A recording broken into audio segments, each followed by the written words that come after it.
یه آهنگ میخونم که البته اینو 7-8 ماه پیش خوندم. این طرف داره نصیحت میکنه، حالا مرد خونه است نمیدونم، خانوم خونه است نمیدونم، ولی بیشتر فکر کنم مرد خونه است که داره.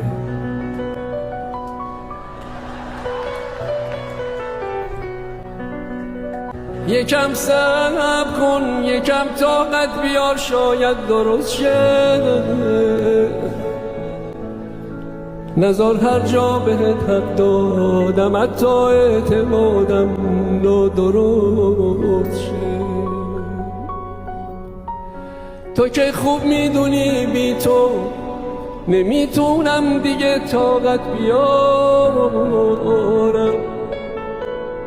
سلام یا این خدا حافظ، کدومش رو پای قسمتت بذارم.